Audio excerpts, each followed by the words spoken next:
wajada, wajada. Kali ini kita belajar mengenai IPA, ya materi kita hari ini adalah mengenai cahaya dan juga alat optik. Sebelum kita mulai belajar, mari kita berdoa terlebih dahulu. Doa dimulai. Doa selesai. Oke, langsung saja. Di sini kita akan membahas soal-soal yang berhubungan dengan cahaya dan juga alat optik. Untuk soal yang pertama, kita lihat di sini, jika seorang mempunyai cacat mata dengan titik dekat 50 cm, ingin membaca pada jarak baca 0,25 cm, maka orang tersebut harus menggunakan kacamata dengan kekuatan lensa. Nah, di sini dia ya pembahasannya adalah mengenai lensa ya. Untuk menentukan kekuatan lensa atau dalam satuan dioptri, di sini dirumuskan dengan P sama dengan 1/F ya. P sama dengan 1/F, di mana P adalah kekuatan lensa yang satuannya adalah dioptri dan F adalah fokus bendanya ya, jarak fokus bendanya. Nah, kita lihat di sini ya, katanya di sini untuk jarak titik dekatnya atau disebut dengan fokusnya ya, itu adalah 50 cm ya, dan untuk baca normal adalah 25 cm. Berarti di sini dapat kita buatkan bahwa untuk jarak fokus yang pertama ini bernilai 50 cm, ini satuannya harus dalam bentuk meter ya. Centimeter ke meter itu 1/100, berarti 1/100 12 dibagi 100 0,5 meter. Kemudian untuk jarak fokus yang keduanya kita anggap di sini F2-nya ya kan. Ini 25 cm, kita ubah satuannya dalam bentuk meter. Centimeter ke meter tadi per 100, berarti dibagi 100 12 berarti 0,25 meter. Nah, berarti di sini ya untuk kekuatan lensanya yang pertama ya, untuk kekuatan lensa yang pertama dengan jarak 0,5 m berarti 1/0,5 ya, ini berarti 10/5 berarti 2 dioptri. Ini untuk kekuatan lensa apabila jarak 0,5 meter. Dan untuk kekuatan lensa yang kedua dengan jarak 1/0,25 meter, ini berarti 1/0,25 atau kita kalikan sama-sama, kita kalikan dengan 100 ya, kalikan dengan 100/25, hasilnya seperti ini. Maka jawabannya adalah 4 dioptri. Berarti kekuatan lensanya ya harus menggunakan lensa ya dengan dioptrinya ya, dari jarak yang pertama 4 dioptri dikurang dengan 2 dioptri, berarti dengan jarak kekuatan 2 dioptri ya, 4 kurang 2 dioptri dari hasil jarak fokus dengan jarak baca tadi, berarti jawabannya adalah D ya kan. Nah, selanjutnya kita lihat untuk soal yang nomor 2, benda mula-mula diletakkan 6 cm di depan cermin cekung. Nah, ini dia untuk gambarnya ya, ini cermin cekung ya, sebuah benda diletakkan 6 cm, ini dia untuk jarak bendanya ya kan. Berarti jarak bendanya ini bisa kita buat di sini, diketahui untuk jarak benda ke cermin ini adalah 6 cm atau dinyatakan dengan S ya kan. Nah, ini dia 6 cm. Kemudian selanjutnya digeser 1 cm menjauhi cermin. Berarti kalau misalnya digeser menjauhi cermin berarti bertambah 1 cm. Berarti untuk jarak yang kedua 6 cm menjauhi 1 berarti ditambah 6 tambah 1 berarti 7 cm karena dia jaraknya menjauhi cermin. Sudah?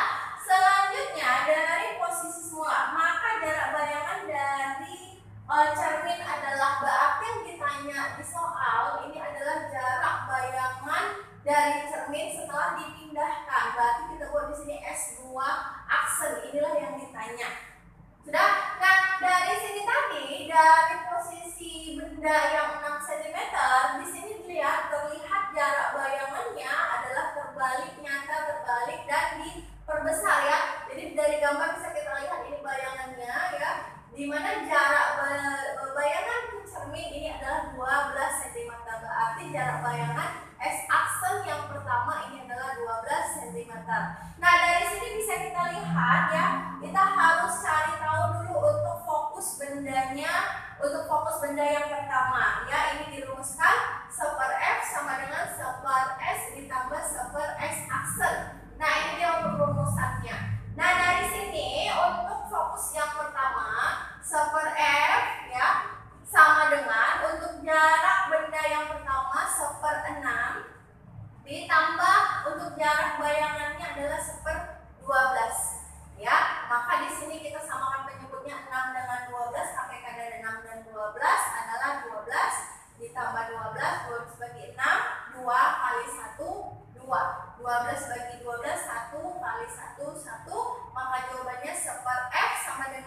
3/12. Maka dari sini kita kalikan silang ya. Maka didapat F sama dengan 12 bagi 3 adalah 4. Maka jarak fokusnya adalah 4 cm. Nah, untuk fokusnya sudah kita dapat ya, saya pindah kemari. Kita dapat di sini 4 cm. Maka kita cari untuk bayangan kedua, ya kan? 1/F sama dengan 1/S ditambah 1/S aksen, di mana fokusnya dari 4. 1/4 sama dengan untuk jarak yang kedua ya 7 cm, berarti 1/7 ditambah inilah yang dicari ya. Yang dicari adalah jarak bayangan yang kedua ya, dari posisi yang kedua. Oke, dari sini kita dapatkan untuk jarak bayangan yang kedua 1/4 dikurang 1/7 ya kan. Kita samakan penyebutnya untuk 4 dan 7, KPK dari 4 dan 7 adalah 28, berarti 1/28. 28 bagi 4, 7 kali 1 7 dikurang 28 bagi 7, 4 kali 1 4, berarti ini adalah 3/28. Berarti jarak bayangannya ada atau S aksen adalah kita kali silang jadi 28/3. Nah, 28/3 ya, ini dia. Untuk 1/S aksen tadi adalah 28/3 ya, 3/28.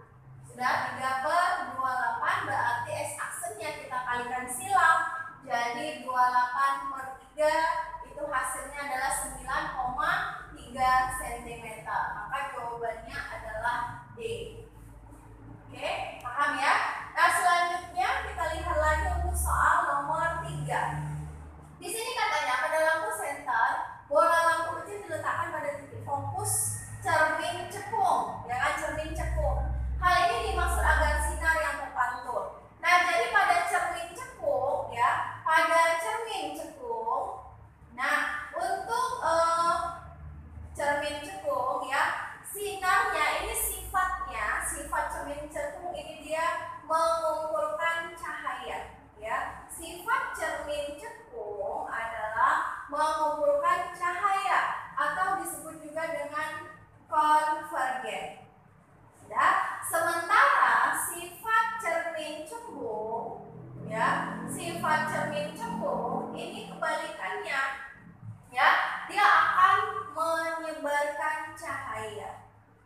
Sudah, sifat cermin cekung dia akan menyebarkan cahaya atau istilahnya disebut dengan namanya divergen.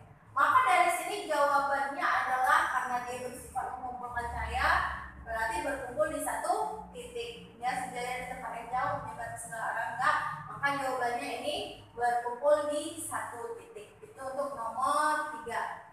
Selanjutnya kita lihat untuk soal nomor 4. Selanjutnya kita lihat untuk soal nomor 4. Terurainya sinar matahari menjadi berbagai macam warna saat dilewatkan pada sebuah prisma.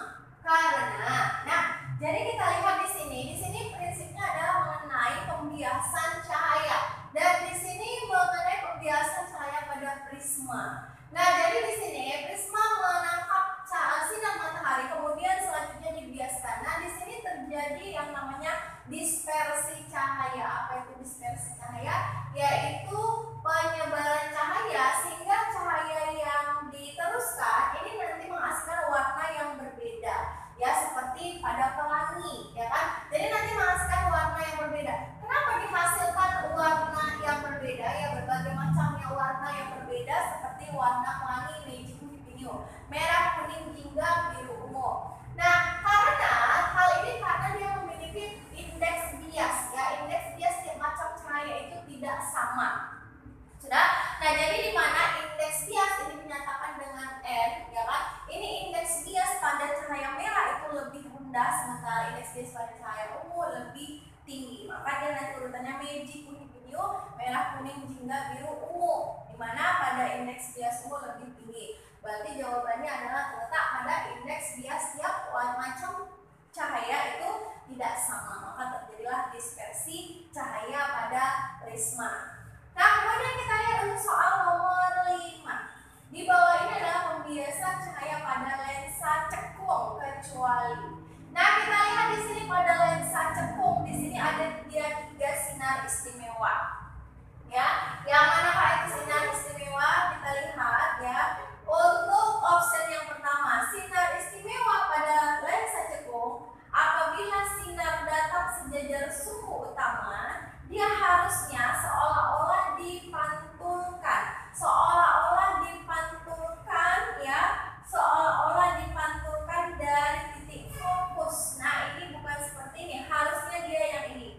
Ya, sinar datang menuju sumbu utama seolah-olah dipantulkan dari titik fokus, seolah-olah. Maka ini yang benar ya untuk sinar istimewa dari lensa cekung. Berarti yang ini yang salah kecuali, ya kan? Nah, kemudian kita lihat untuk option yang kedua, ya. Sinar datang menuju seakan-akan menuju titik fokus dan diteruskan menuju ke sumbu utama. Dan ini juga benar untuk sinar istimewa pada lensa cekung. Dan berikutnya untuk sinar istimewa lensa cekung adalah sinar datang menuju titik pusat dan tidak dibiaskan. Berarti di sini dia tidak ada pembiasan cahaya, langsung diteruskan. Berarti ini juga benar termasuk ke dalam sinar istimewa dari lensa cekung. Maka yang salah yang ini ya untuk option A. Selanjutnya kita lihat di sini mengenai pembiasan cahaya. Ya, manakah di bawah ini yang menunjukkan pembiasan cahaya dari udara ke air? Nah, dari udara ke air ini medium yang berbeda. Jadi kita tahu bahwa udara itu dia mediumnya kurang rapat, ya kan? Jadi di sini terjadi perbedaan indeks biasnya, ya kan? Jadi pada udara ini mediumnya kurang rapat. Sudah? Jadi di sini sinar datang menuju garis normal akan dipantulkan kembali. Sudah? Nah, jadi di sini pada medium udara, ya kan? Di sini dia sinar datang, yang ini dia garis normal. Sudah, garis normal. Nah, karena di sini air mediumnya lebih rapat dibandingkan dengan udara, maka garis sinar yang dipantulkan atau dibiaskan ini yang mendekati garis normal. Ya, jadi pada udara dengan air maka pembiasannya akan mendekati garis normal. Maka jawaban yang benar adalah A. Sudah? Nah, bagaimana dengan mediumnya apabila ya dari kaca ke air? Nah, coba kita lihat untuk dari kaca ke air. Sudah? Nah, antara kaca dengan air, medium mana yang lebih rapat? Iya, benar. Jadi kalau pada kaca ini mediumnya lebih rapat, sementara air kurang rapat dibandingkan dengan kaca. Jadi apabila suatu sinar datang ya karena di sini dia lebih rapat pada kaca, di sini dia lebih mendekati garis normal, sementara yang air ini dia kurang rapat, maka dia akan menjauhi garis normal. Jadi seperti inilah ya untuk pembiasan cahaya pada medium kaca dan juga air, dari mendekati garis normal menuju menjauhi garis normal. Oke? Nah, berikutnya kita lihat untuk pembiasan soal nomor 7 ya. Perbesaran bayangan yang terbentuk adalah. Nah, kita lihat di sini yang ditanya adalah pembesaran bayangan atau M ya. Jadi kita buat di sini untuk rumus diketahui ya. Ini tadi 0,5 ya. Kita buat di sini diketahui. Nah, dari gambar ya, ini adalah benda. Ya kan? Nah, benda ini memiliki jarak dengan cermin cekung ya, atau dikatakan jarak benda ke cermin adalah 60 cm. Sudah? Selanjutnya jarak bayangan yang menuju ke cermin, bayangan terbentuk ini nyata, tegak dan diperkecil ya. Dan bayangannya adalah ini fokusnya ya, jarak fokusnya. Oke, untuk jarak fokusnya ya, ini fokusnya ini adalah 20 cm. Nah, yang ditanya di sini adalah untuk pembesarannya atau M. Nah, untuk rumus M atau pembesaran suatu benda ya, ini rumusnya adalah S aksen per S ya. S aksen per S atau jarak bayangan dibagi dengan jarak benda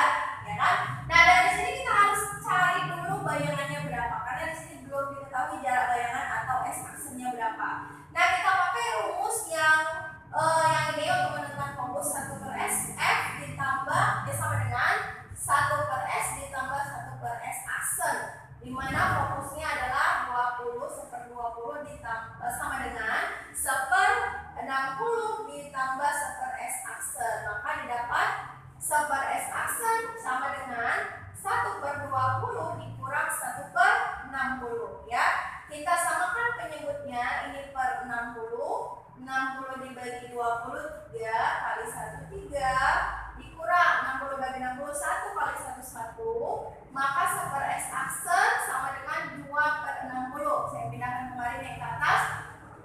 1/S aksen sama dengan 3 kurang 1 sama dengan 2/60. Kita kalikan silang, maka didapat S aksen sama dengan 60/2 sama dengan 30 cm.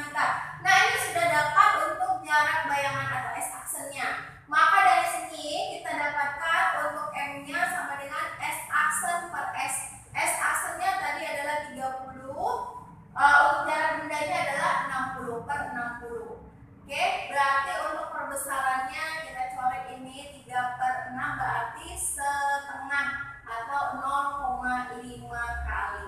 Maka jawabannya adalah D, 0,5 kali untuk perbesaran benda pada gambar seperti ini.